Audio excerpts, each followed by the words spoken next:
Salut toi, moi que tu es beau. Coucou, je vais vous faire un petit vlog aujourd'hui. Voilà, on va faire un moment de chill, un moment de journée ensemble. Vous voyez là, ça y est, ma petite couronne de table est arrivée à la fin de sa vie. J'ai enlevé mes rubans, je les récupère pour une prochaine fois. Et je vais aller composter ma petite couronne de table dans mon champ. Et j'avais envie déjà de regarder avec vous une petite carte. Euh, je vais aller la déposer avec des fruits, des choses qui se sont un peu abîmées et qu'on n'a pas eu le temps de consommer pour Noël, parce que tout le monde a un peu apporté des fruits et des choses périssables. Et comme ça nourrira les animaux en plus, les animaux sauvages. Il y a un beau soleil, ça va être une belle journée. Et j'avais envie de savoir ce que je vais remercier. Ah, ben je vais remercier la déesse pour tout ce qu'elle m'a apporté, pour tout ce qui a apporté ses fruits, en fait, dans cette année. Ok, je trouve que c'est une très belle carte. C'est une très très belle carte pour commencer cette journée, cette nouvelle année avec de l'amour, de la douceur et puis en s'offrant des moments de grâce. Je vais vous en parler de ça parce que j'ai fait des tirages hier qui étaient hyper intéressants là-dessus. Cultiver la grâce dans nos vies, les moments de grâce. Allez, on va y aller.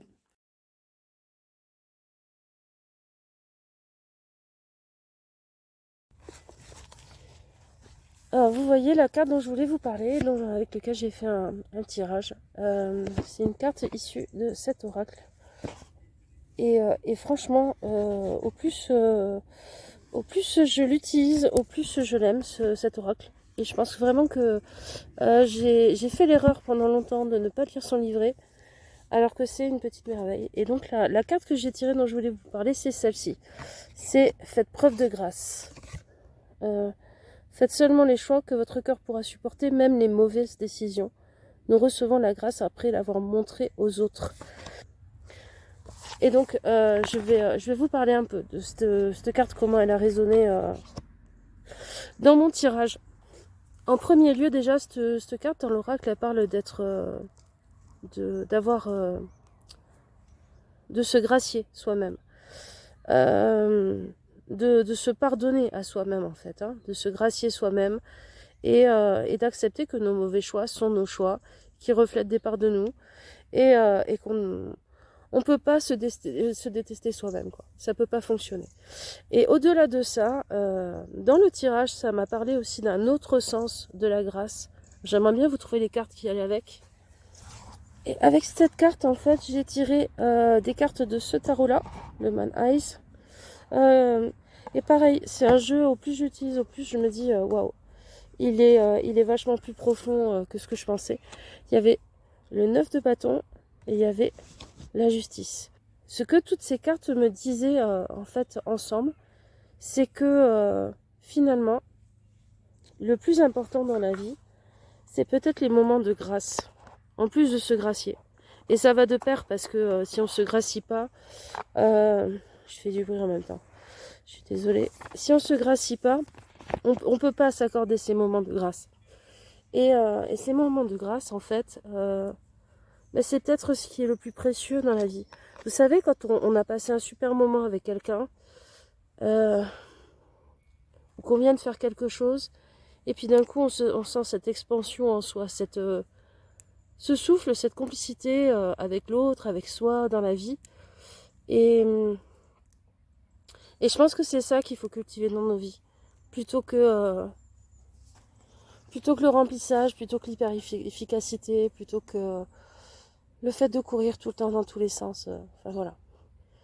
Donc, cultiver la grâce, les moments de grâce, les moments d'émerveillement, les moments où les mots ne peuvent pas exprimer les choses, où nos cœurs débordent, où un paysage nous paraît tout à coup être une extension de notre souffle et de notre âme, où un moment de complicité avec quelqu'un d'autre vaut, vaut plus que toutes les réussites et toutes les reconnaissances sociales et tous les biens qu'on pourrait accumuler. C'est ça. Donc du coup, je pense que moi, cette année, mon année, ma bonne résolution, ça va être de cultiver la grâce, en pensant un peu plus à nous, en étant peut-être un peu plus égoïste, dans le bon sens du terme, c'est-à-dire en arrêtant de se sacrifier pour les autres, et en cultivant la paix, euh, avec soi-même, avec ses besoins, avec les moments où on n'est pas capable, et en acceptant ben, que tout ça, c'est une invitation à la vie, à nous donner un coup de pouce, ou un coup de pied, mais ouais. C'est revenir peut-être à quelque chose de plus animal, de plus essentiel, de plus ancré, de moins euh, dans la tête, le mental, euh, dans l'hyper-consommation, l'hyper-communication, l'hyper-stimulation du cerveau. Retrouver des choses qui sont la base en fait. Faire une sieste quand on est fatigué, écouter son corps, ne pas manger le soir parce qu'on n'a pas faim, enfin, des choses très très très très basiques. Et puis savoir dire non. Savoir dire non pour se dire oui. Moi, cet arbre, vous voyez, c'est un seul pleureur. Et en fait, on a eu une tempête. Et bah, il a été coupé. Et il a été coupé là, à ce niveau-là, par le vent. Il a été décapité par le vent. Et vous voyez, il est reparti. En fait, il a fait une nouvelle branche. Et hop, et il est magnifique maintenant. Il est gigantesque. Et en plus, des choses qui sont tombées par terre sont nées des bébés. Donc, vous voyez, avec le reflet là, qu'on voit bien dans la flaque de boue, mais en fait, même dans la boue, il peut y avoir des reflets du ciel. Tout simplement.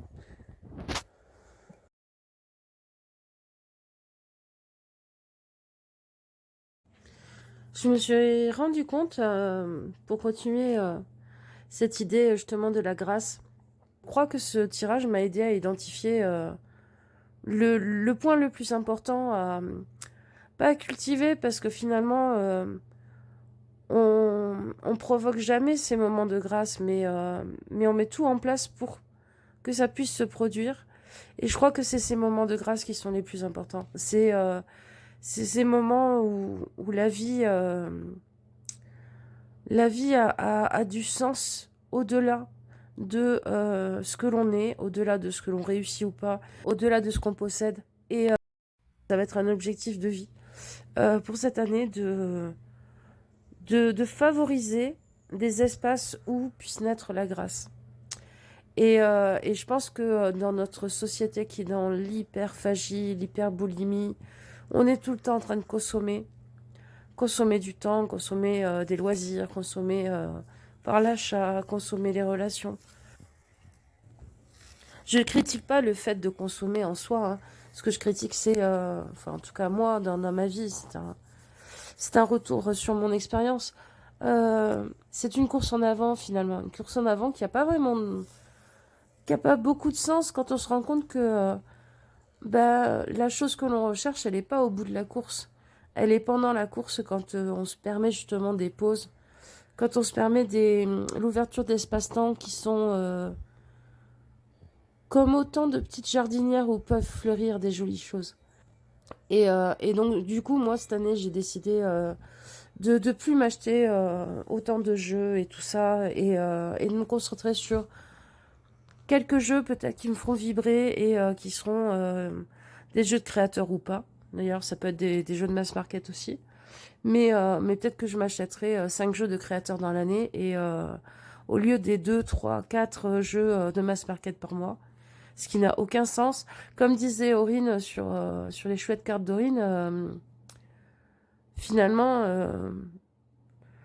on n'a pas le temps de bosser et d'approfondir ces jeux qu'on achète tous les mois par vague. Tous les mois ou toutes les semaines ou toutes les 2 semaines, il y a un nouvel arrivage et on n'a pas le temps de créer un lien et d'approfondir une pratique et tout avec un jeu.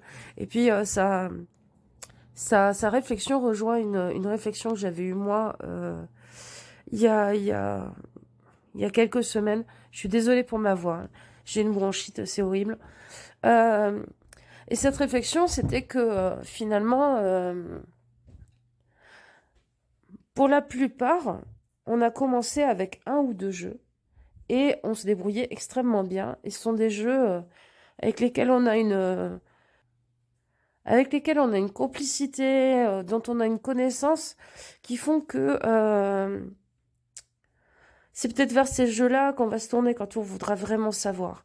Et c'est dommage de ne pas arriver à développer ce type de relation avec des nouveaux jeux, parce que les nouveaux jeux, ils sont beaux, ils sont originaux, ils sont intéressants, et surtout, à un moment donné, ça fait croire à certains, peut-être qu'ils commencent, que on a besoin d'un type de jeu par type de questionnement qu'on pourrait avoir, mais en fait, que ça soit avec un tarot ou avec un oracle, on peut répondre à tout.